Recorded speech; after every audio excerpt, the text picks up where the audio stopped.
Orang yang tidak mempunyai iman, belum ada prinsip yang mendasar mengakar kuat dalam dirinya, maka dia akan hidup dan hidupnya habis umurnya hanya untuk mencari trek kehidupan. Tapi orang mukmin, begitu dia lahir, sebelum dia paham itu sebuah trek, ayahnya sudah meletakkan dia di atas rel yang lurus untuk dia berjalan. Beriman dengan tidak ada Tuhan selain Allah, itu perlu kepada ilmu, pengetahuan dulu baru beriman di dalam Islam. Beda dengan dalam etikat orang Nasrani, iman dulu baru tahu. Islam wa ulul ilmi bukan wa ulul iman. Orang-orang yang berilmu itu bersaksi bahwa tiada Tuhan selain Allah.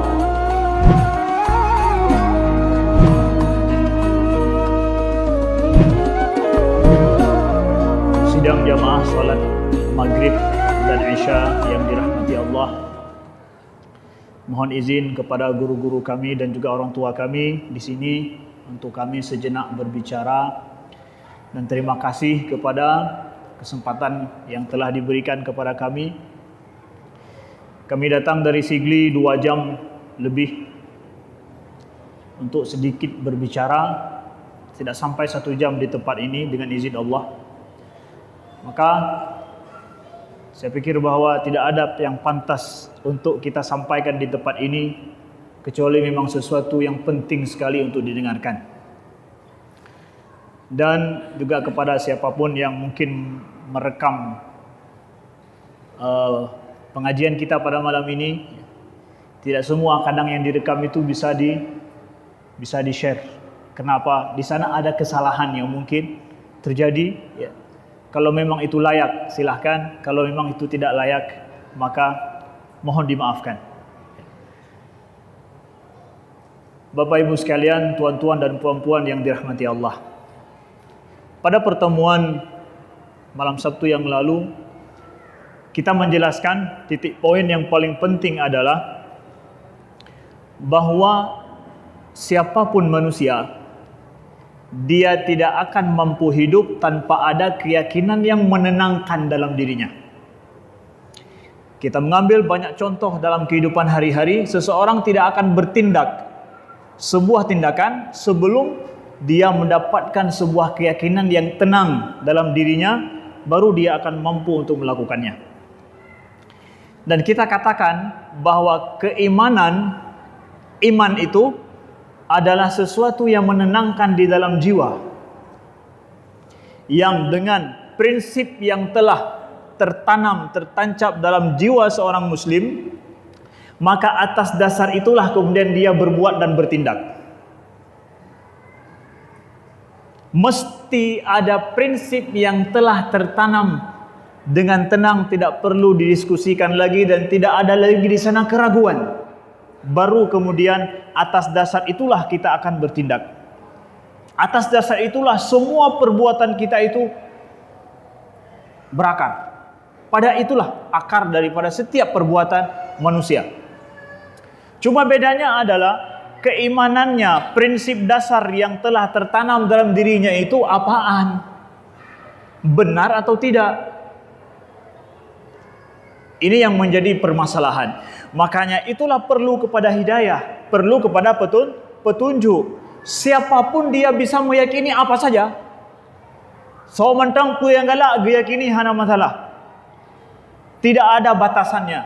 Yang membatasi itu adalah yang disebut dengan hidayah, petunjuk dan kebenaran itu sendiri. Dan kebenaran itu tidak akan datang dari dalam diri manusia. Tapi kebenaran itu mesti datang bersumber dari luar manusia. Karena manusia hamba lemah dan terbatas. Pemahaman, kecerdasan dan apapun pada manusia mesti terbatas pula. Kekuatan mesti terbatas pula. Maka disinilah manusia perlu kepada trek dalam hidupnya. Letakkan bagi saya trek, di atas itu saya akan berjalan. Kalau ternyata hidupnya hanya untuk mencari trek, mencari rel, panjang saja. Bagaimana kita berjalan? Maka sungguh kita bersyukur Apabila ternyata kita hidup, trek itu sudah siap, rel itu sudah siap. Tinggal kita berjalan. Berapa jarak tempuh itu terserah kita masing-masing. Kecepatan kita berapa terserah kita masing-masing. Itulah beda antara orang hidup seorang mukmin dengan orang yang non muslim, orang non mukmin. Orang yang tidak mempunyai iman, belum ada prinsip yang mendasar mengakar kuat dalam dirinya, maka dia akan hidup dan hidupnya habis umurnya hanya untuk mencari trek kehidupan, hanya untuk mencari rel kehidupan. Tapi orang mukmin, begitu dia lahir, sebelum dia paham itu sebuah trek, ayahnya sudah meletakkan dia di atas rel yang lurus untuk dia berjalan. Tidakkah itu menjadi sebuah nikmat kesyukuran pada diri kita seorang muslim?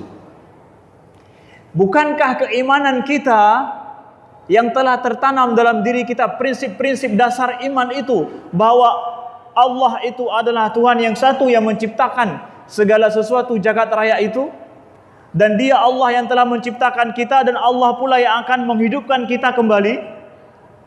Allah yang mengatur semua kehidupan, Allah yang mengatur segala sesuatu yang terjadi di jagat raya ini, dan segala sesuatu tidak pernah terjadi dengan kebetulan, tetapi semua terjadi dengan by design, atas atas ketentuan daripada Allah.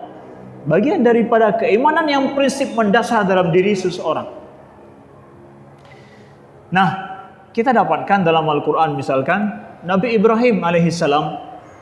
Kalau memang Ustaz ada yang tanya begini, kalau memang Ustaz bahwa keimanan itu sesuatu yang menenangkan jiwa, sehingga Allah katakan ala bidzikrillahi tatmainnul qulub, adalah dengan mengingat Allah hati itu akan menjadi tenang. Zikir dengan makna yang sangat luas sekali. Sedang menandatangani sebuah proyek, ingat Allah, zikir. Ya, pantas tidak? Kalau saat kita menandatangani itu dengan zikir, ingat kepada Allah, ingat kepada hukum Tuhan, ingat kepada aturan Tuhan, saya tanda tangani, yakinlah Bapak sekalian, proyek itu menenangkan jiwa. Ala bidzikrillah tatmainnul qulub. Ketika saya menerima uang, hari-hari saya bekerja, saya menerima dengan zikir kepada Allah. Ini uang sesuai aturan Tuhan tidak? Sesuai.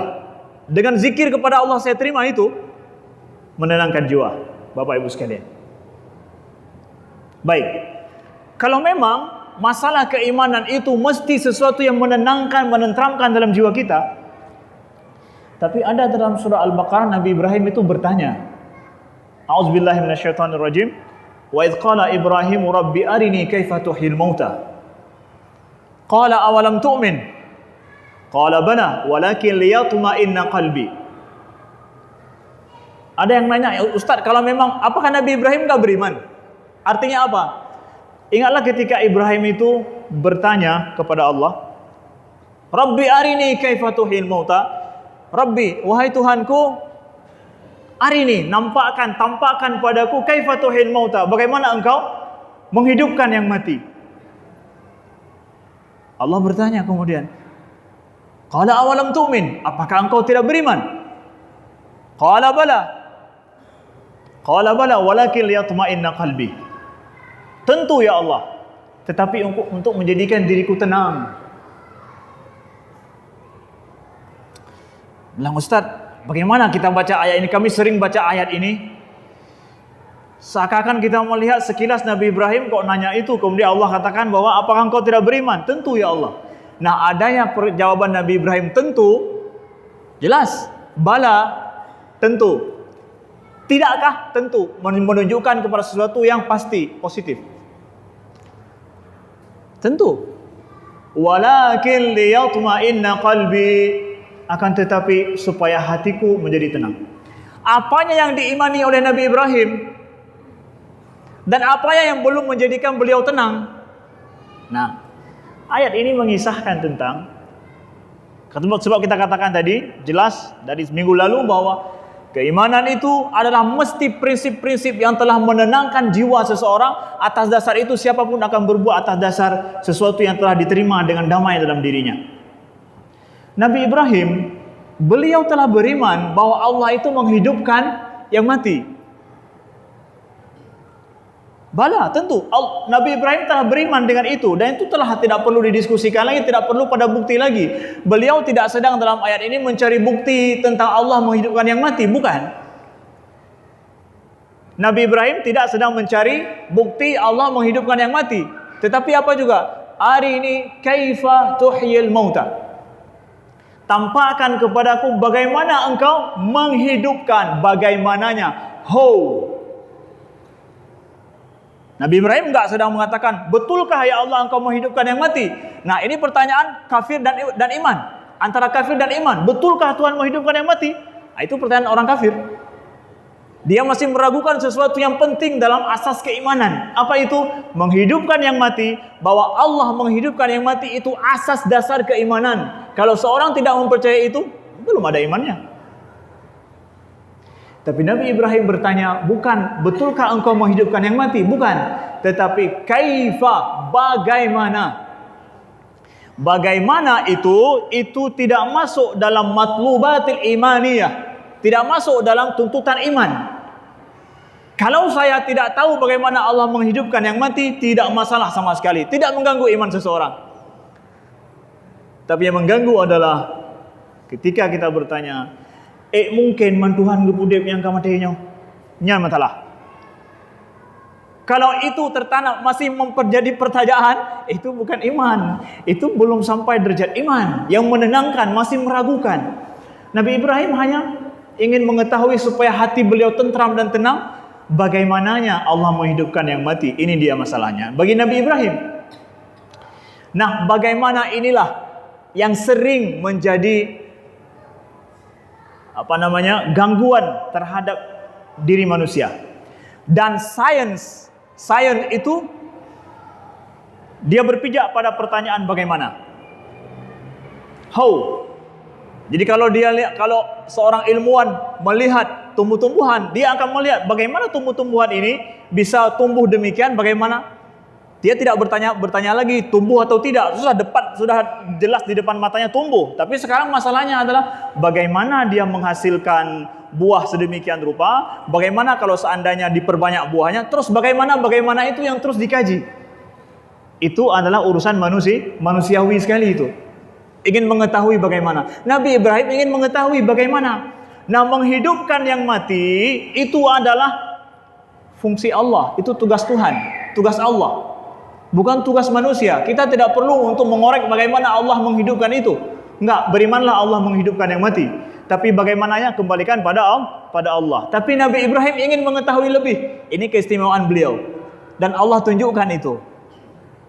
Karena menghidupkan yang mati itu adalah bagian daripada tugas Allah yang tidak perlu untuk manusia diperlihatkan. Tapi Nabi Ibrahim telah bertanya diperlihatkan oleh Allah. Dan bukan cuma diperlihatkan, Nabi Ibrahim dijadikan sebagai orang yang ikut andil di dalamnya supaya lebih paham. Atau menyertanya tak pernah tidak orang, buat yang hantam pernah dikalon, hantam na pengalaman lom, nyan mai saja tanya. Langsung bawa dia dengan kita, bagaimana kita berbuat supaya dia lihat langsung. Habis itu dia paham, enggak perlu banyak tanya. Tapi kalau dudukkan dia dalam ruangan, jelaskan, macam mana holo. Tapi ikut sertakan dia. Allah mengikut sertakan Nabi Ibrahim dalam ayat ini. Fakhud arba'atan minat tayri fasurhunna ilaika thumma ja'al ala kulli jabalin minhunna juz'ah. Wahai Ibrahim, ambil 4 burung. Arba'atan minat tayri fasurhunna ilaik. Kemudian cincang-cincang dia oleh kamu. Cincang-cincang dia. Kemudian taruh pada bagian-bagian burung 4 yang dicincang ini di atas gunung-gunung. Summad'uhunna, kemudian panggillah dia, ya'tinaka sa'ya. Maka burung itu dengan sekelebat pandang, secepatnya langsung akan mendatangimu. Allah andilkan Nabi Ibrahim dalam bagaimana supaya Nabi Ibrahim paham. Bagaimananya itu? Nabi Ibrahim bertanya apa? Bagaimana? Allah jelaskan langsung dengan by doing, ya. Learning by doing. Langsung. Ya. Pahamlah Nabi Ibrahim bagaimananya itu. Hebatnya di sini, kekuatan Allah itu bisa ditransfer kepada makhluk. Tapi kekuatan makhluk tidak bisa ditransfer kepada makhluk yang lain. Kita bawa beban yang berat.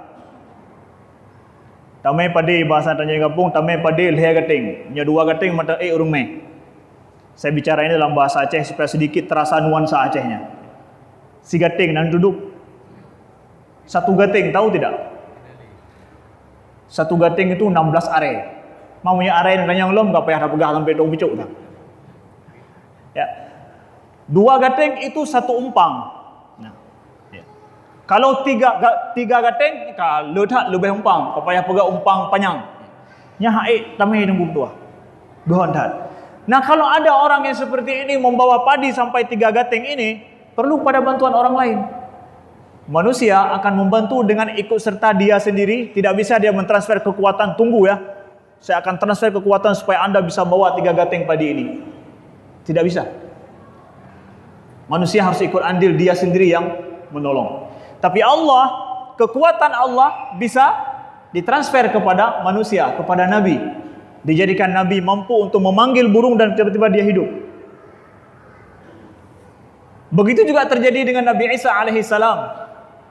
Anni akhluqu lakum minat tini kahayati tayri fa'anfukhu fihi fayakunu tayran biiznillah. Ya.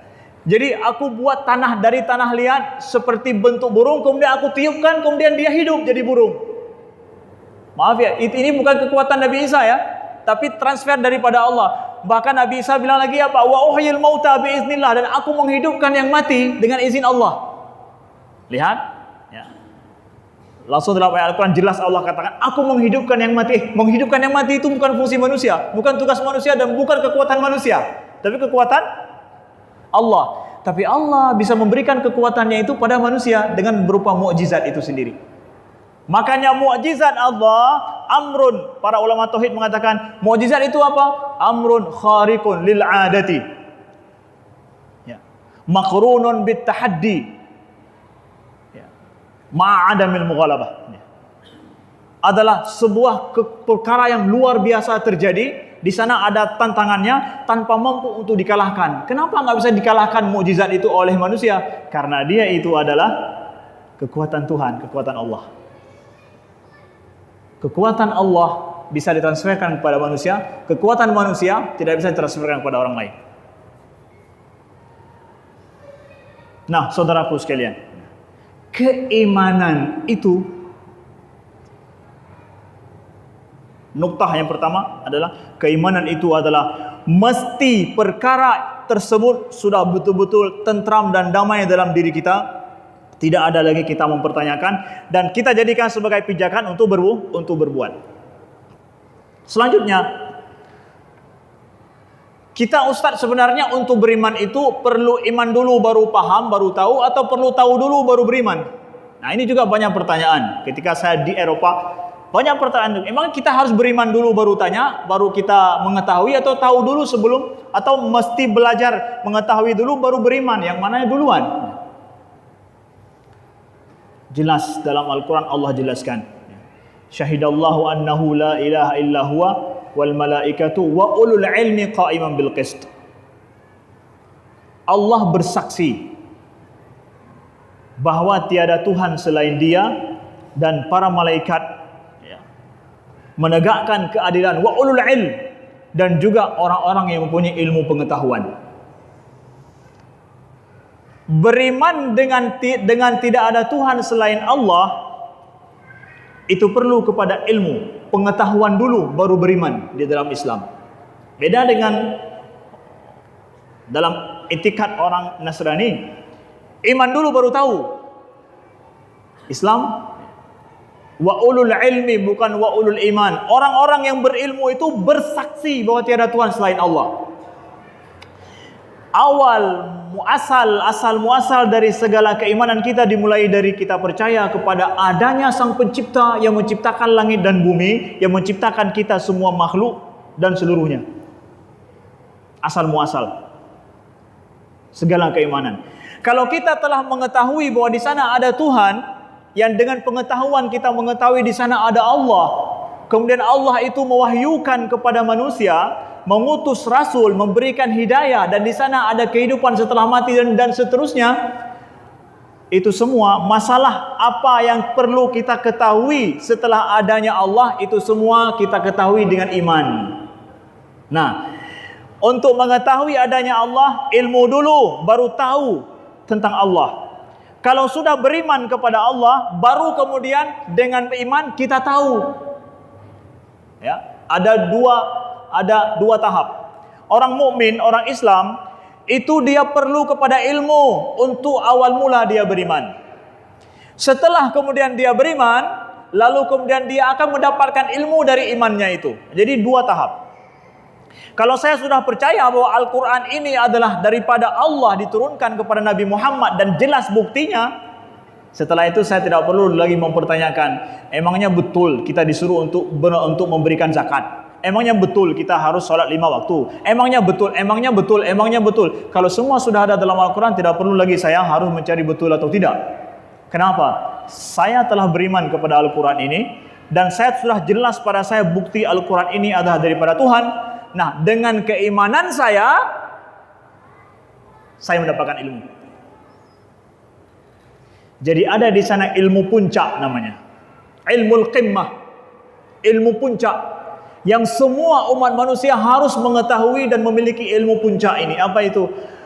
Meyakini dan mengetahui bahwa di sana ada pencipta setiap manusia, pencipta alam ini, Tuhan yang menciptakan alam semesta ini pengetahuan puncak.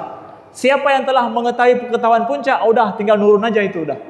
Selanjutnya dengan imannya dia akan mendapatkan ilmu yang banyak daripada Al-Quran, daripada sunnah Nabi sallallahu alaihi wasallam.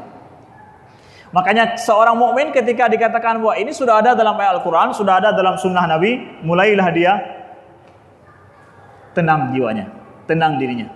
Kenapa? Ya, saya sudah beriman dengan Al-Quran, sudah beriman kepada sunnah Nabi. Ya, mulai menenangkan jiwanya. Di sini dengan mudah dia akan mendapatkan ilmu pengetahuan. Jadi kita ilmu dulu, beriman, setelah beriman kita akan dibukakan pintu ilmu oleh Allah Subhanahu wa taala. Dua tahap ini ada pada seorang mukmin. Baik, poin yang ketiga, ma huwa lawazimul iman? Apa itu konsekuensi daripada iman? Apa itu konsekuensi daripada iman? Kita lihat konsekuensi daripada iman. Kalau saya sudah ada iman dalam diri saya, dan saya telah percaya kepada Allah, dan Allah mengutus Nabi dengan membawa Al-Quran, dan itu sudah benar adanya, tidak ada lagi keraguan pada saya. Dzalikal kitabu la raiba fihi hudan lil muttaqin. Al-Quran itu adalah menjadi apa? Kitab la raiba fihi, tidak ada lagi keraguan padanya. Kalau sudah tidak ada keraguan, baru kemudian jadi petunjuk. Nah, sudah jadi petunjuk. Al-Quran yang diturunkan oleh Allah melalui Nabi kita Muhammad sallallahu alaihi wasallam itu sudah jadi petunjuk. Kenapa? Sudah tidak ada lagi keraguan. Selama masih ada keraguan pada diri kita, pada selama itulah Al-Quran itu tidak akan jadi petunjuk. Dan apapun, rambu lalu lintas saja, kalau kita masih ragu, itu nggak akan jadi petunjuk. Belok kiri, belok kanan, belok kiri, belok kanan, kurangi kecepatan. Kalau kita nggak percaya dengan itu nggak jadi petunjuk. Tapi semua orang beriman dengan rambu lalu lintas, tapi dia tidak pernah beriman. Jarang semuanya beriman dengan rambu-rambu dalam Al-Quran. Kenapa kita tidak pernah turun daripada mobil kita, tanyakan kepada rambu itu, betulkah engkau rambu ini? Siapa yang memancangmu di sini? Tidak pernah kita turun. Tapi cukup dengan sekedar lirik saja, 100% saya percaya ke depan itu adalah belok kiri. Selama itu ditunjuk ke arah kiri. 100% saya percaya bahwa itu rambu itu akan ke kanan. Selama menunjuk ke kanan. Tidak satu orang pun ragu kalau dia melihat. Bapak Ibu sekalian, adakah Al-Quran itu menjadi rambu dalam hidup? Adakah Al-Quran menjadi petunjuk? Makanya Allah buka itu dengan awal ayat. Dari awal surat yang panjang, dari surat yang kedua dalam Al-Quran. La raiba fi, tidak ada keraguan pada Al-Quran itu. Hudan lil muttaqin, baru kemudian jadi petunjuk. Siapapun yang menjadikan itu petunjuk, dia akan menjadi orang yang muttaqin, insyaallah, menjadi orang yang bertakwa. Jadi lawazimul iman saya apa? Kalau begitu konsekuensi iman saya apa? Saya berjumpa dengan Syekh Muhammad Ramadan Al-Buti rahimahullah, beliau telah meninggal. Ketika beliau berada di Kairo beberapa hari dan saya ikut bersama dengan beliau. Saya mencari waktu untuk menyendiri, saya meminta nasihat kepada beliau. Seorang ulama besar dari Suriah. Beliau adalah lulusan Azhar juga. Ya. Mengambil doktor di Azhar juga. Dan beliau telah menjadi ulama besar yang terkenal di dunia Islam. Saya menyempatkan kesempatan untuk bertanya kepada beliau sebuah nasihat kepada beliau. Ketika beliau sempat sendirian, sedang mau naik ke hotel, dalam lift, saya sempatkan diri untuk bertanya kepada beliau. Berikan sebuah nasihat kepada saya. Yang nasihat itu tidak pernah saya tanyakan kecuali kepada engkau, wahai Syekh. Saya minta nasihat yang paling berharga daripada beliau. Yang mungkin nasihat itu tidak bisa diberikan oleh orang lain. Hanya beliaulah, hanya engkaulah yang sanggup.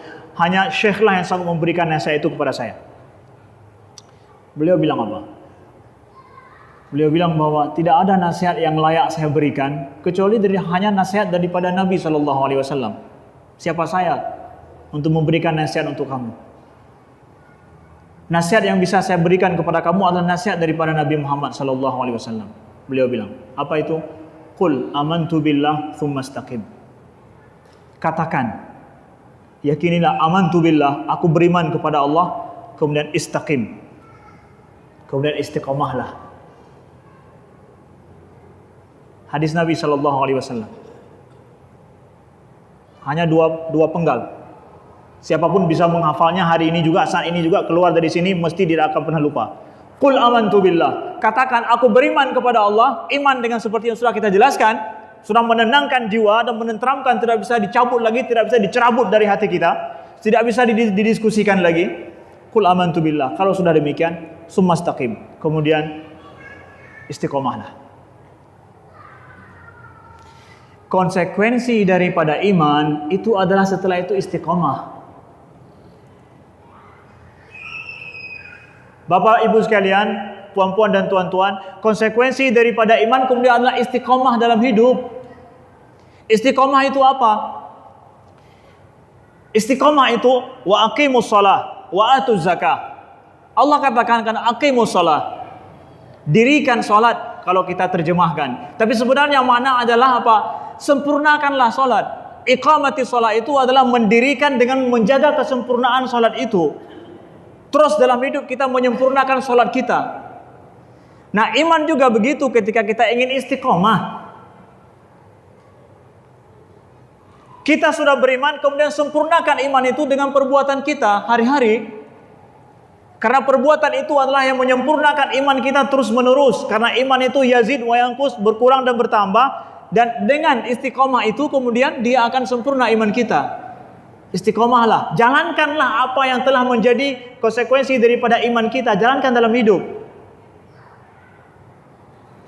Saya percaya bahwa tidak ada Tuhan selain Allah. Saya percaya ada hari akhirat. Saya percaya ada surga dan neraka. Dan saya percaya bahwa semua amalan kita akan dihitung, dihisab oleh Allah. Saya percaya itu semua. Dan tidak itu sudah merupakan sesuatu yang telah tidak bisa diganggu gugat lagi. Pertanyaannya, sudahkah kita istiqomah dengan keimanan kita? Saya berikan perumpamaan yang sangat mungkin itu menyakitkan. Tapi saya mohon maaf dulu. Tapi sesuatu yang tidak menyakitkan itu kadang hana tathena. Ata tacuti tiga baru mudah ya kadang-kadang.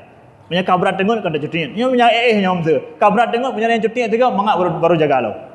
Cuti tiga. Cuti bahasa Indonesia apa dah? Cubit ya, cubit, maaf ya. Jarang-jarang ya ada masalah sedikit ya cubit ya, dicutit bahasa Aceh. Ya kamu pilih cutit kan ya, menyuruhnya cara yang cutit. Ya. Iblis itu beriman tidak pada Allah? Jawab, tolong jawab. Iblis beriman pada Allah, percaya dia bahwa Allah itu ada? Percaya tidak? Percaya tidak kalau iblis itu Allah menciptakan surga dan neraka? Percaya tidak iblis itu bahwa Allah itu mulia? Fa bi'izzatika la ughwiyannahum, kata iblis. Demi kemuliaanmu, iblis bilang dalam Al-Quran, aku akan menyesatkan mereka semua. Hormat tidak dia pada Tuhan? Hah? Hormat. Qala rabbi anzirni ila yaumi yub'atsun. Wahai Tuhanku, anzirni, ya, tangguhkanlah aku sampai hari kiamat. Dia percaya ada hari kiamat. Ila yaumi yub'atsun, sampai hari dibangkitkan, tangguhkanlah aku, beri tangguh. Dia percaya Tuhan Maha Kuasa, mampu beri tangguh pada dia. Dia percaya ada hari kiamat. Oke? Percaya pada Allah. Percaya Allah itu Maha Kuasa. Percaya di sana ada hari kiamat. Dan percaya di sana ada hari hisab yang semua akan dihisab nantinya. Sampai detik ini sudah sama kita dengan iblis? Hai, kata mana ditanya dengan iblis? Mau kalau bukan agak pahit bacutnya, contoh. Jadi main pegang tu ustaz di Masjid Oman sudah menyamakan kita dengan iblis. Sampai detik ini sudah sama kan? Ya, sama. Dengan dalil daripada Al-Quran. Apa juga yang menjadi iblis jadi iblis?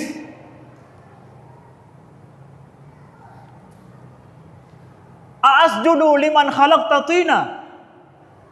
Apakah aku bersujud untuk orang yang untuk manusia yang kau ciptakan dari tanah? Apa yang menjadikan iblis jadi iblis? Membangkang dia pada Tuhan. Sudah disuruh, buatlah seperti ini.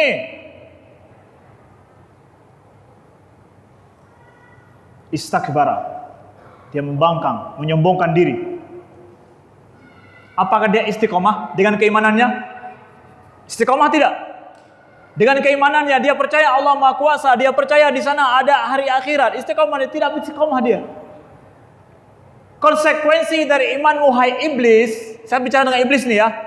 Konsekuensi imanmu pada Tuhan wahai iblis, engkau itu adalah kemudian menjalankan perintahnya. Jangan membangkang. Allah itu Maha Kuasa, mengazabmu habis-habisan. Dimasukkan ke dalam neraka tidak akan keluar lagi. Wahai iblis, kalau sudah beriman, saya bicara dengan iblis ya, jelas-jelas dengan iblis ini. Kenapa engkau membangkang pada Tuhanmu?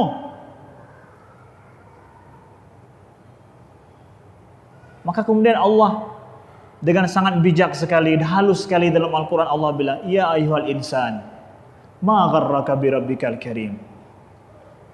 Wahai manusia, insan. Dulu mungkin 3 bulan yang lalu saya menjelaskan, wahai insan, beda insan dengan manusia. Ya ayyuhal insan, wahai manusia, insan.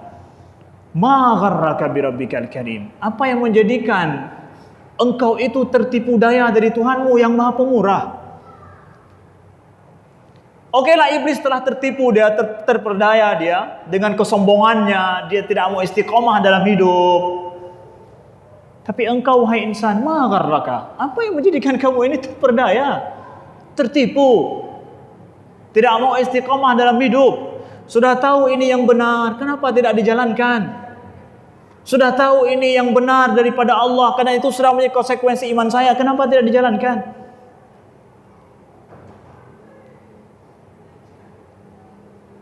Ya. Maka Allah sebutkan dalam surat Sajadah,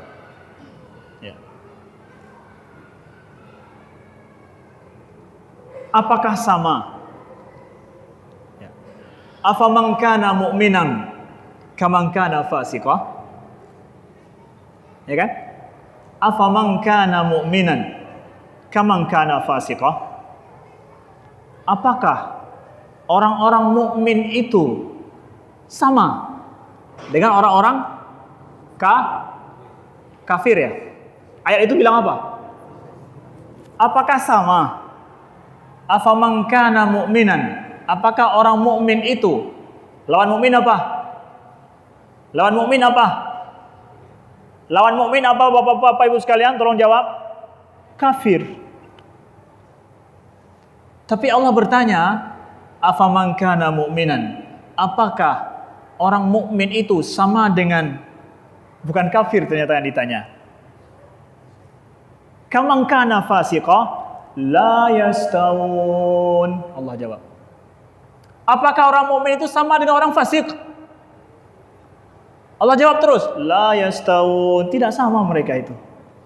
Ya Allah, yang sama itu, kenapa engkau menyamakan antara mukmin itu dengan orang fasik? Bukannya membuat perbandingan dengan lawan. Apakah orang mukmin itu sama dengan orang kafir? Oh, jelas tidak sama dong. Oke? Tapi Allah bukan buat dengan orang kafir. Maaf. Dan ingat baik-baik. Apakah orang mukmin itu sama dengan orang fasik? Fasik adalah awal muasal daripada kekufuran itu sendiri. Kalau Allah telah mengatakan tidak sama mukmin dengan fasik, jangan masuk jalan fasik karena ujungnya adalah kufur. Untuk apa disamakan lagi dengan kafir? Sudah habis, enggak ada urusan lagi. Tapi ini masalahnya adalah harus tahu ternyata tidak ada kesamaan antara mukmin itu sendiri dengan fasik. Perbuatan iman dengan perbuatan fasik dalam hidup tidak sama, kata Allah. Berhati-hatilah, mudah-mudahan bermanfaat dan menjadi pengingat bagi kita. Mudah-mudahan kita berjumpa lagi pada malam Sabtu yang akan datang. Subhanakallahumma wa bihamdika, asyhadu an la ilaha illa anta, astaghfiruka wa atubu ilaik.